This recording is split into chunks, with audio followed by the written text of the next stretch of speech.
it's Jackie. I'm going to be going over Satan Says by Sharon Olds. The book was published in 1980.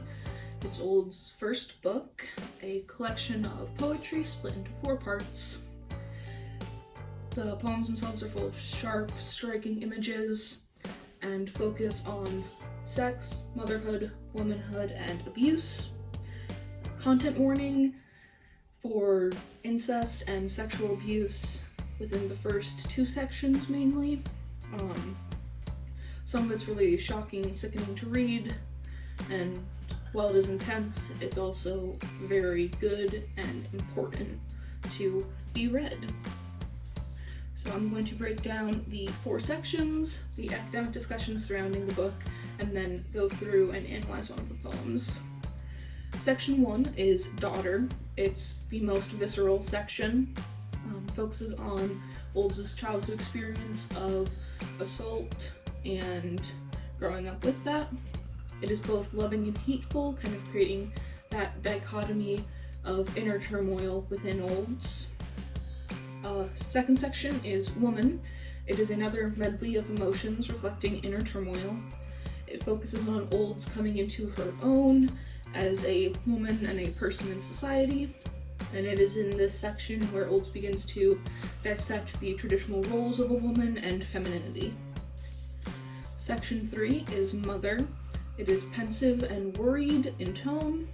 It conveys the restlessness and danger that Olds feels as a new mother, and focuses on how she loves her children despite the anger, fears, and depressions that come with it. Section 4 is Journey. It reflects back on Daughter, section 1, but rather than focusing on the father-daughter relationship, focuses on the mother-daughter relationship that Olds had.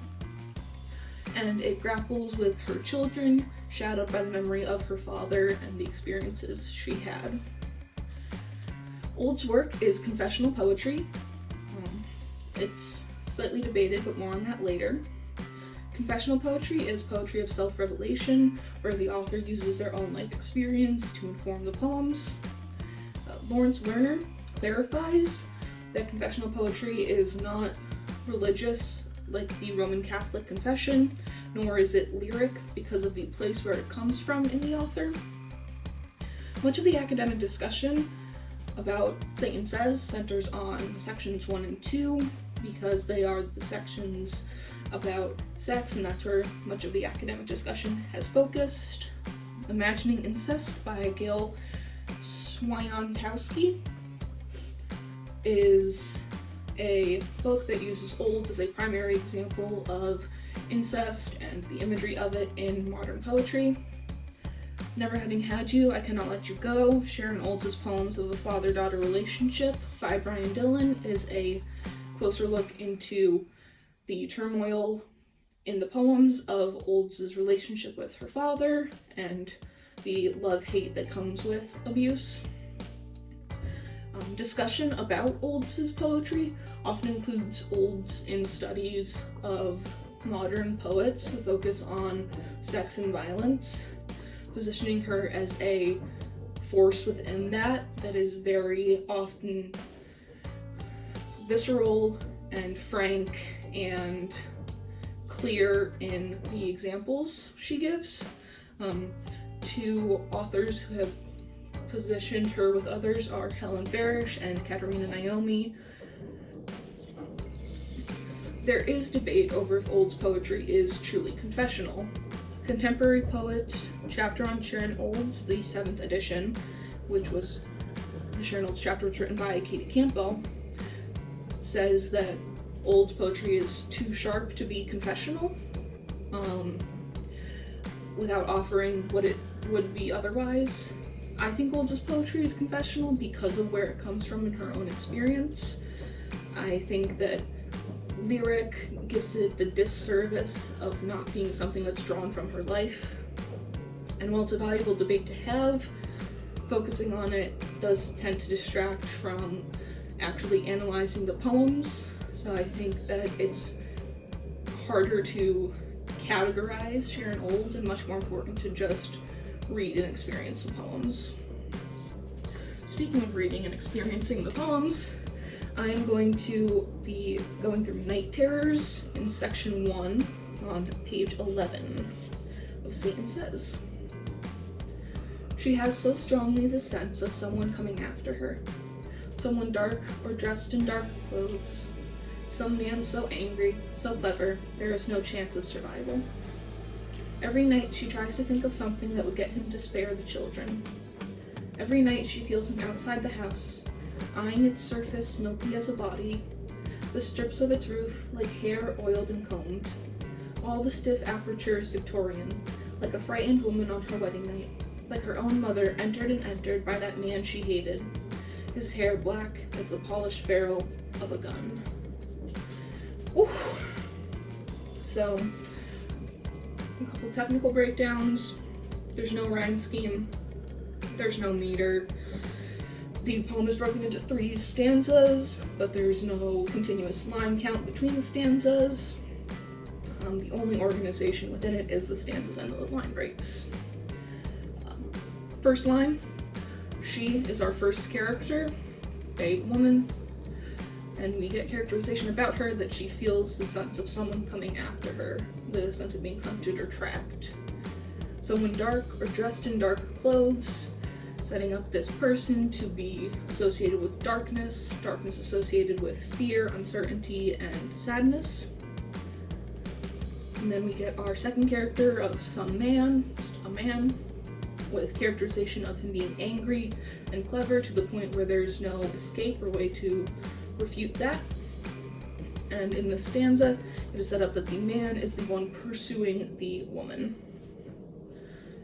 Every night gives us our first time indicator, which is nighttime, and every sets up a idea of repetition within the events, that this has happened over and over and over again, that this is not the first occurrence.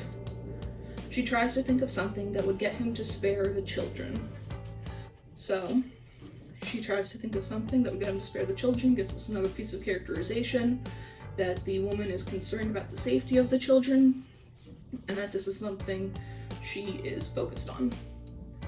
Every night, again, night and repetition, she feels him outside the house, eyeing its surface milky as a body, the strips of its roof like hair oiled and combed. By comparing the house to a human person, it can be interpreted that the house is genuinely just the woman, and that the feeling of him eyeing the house is him eyeing her, and that she herself is the house with the milky body and oiled hair. A frightened woman on her wedding night introduces the first idea of marriage into the poem, while contrasting it with our idea of marriage as a happy, loving thing, turning marriage into something frightening for the woman on the wedding night, which refuses that connotation of happiness. Like her own mother entered by that man she hated.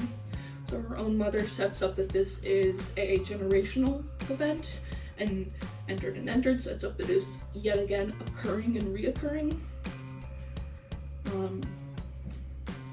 His hair black as the polished barrel of a gun. A gun is dangerous, a gun is violent, and by comparing the man who entered the mother to a gun, it has been said that he is also dangerous and violent.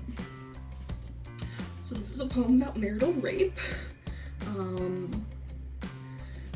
It focuses on the repetition, how this has happened to, in this poem, 3 women, the frightened woman, the mother, and the center of the poem, and how this has happened over and over and over again across society, across generation, and across personal experience.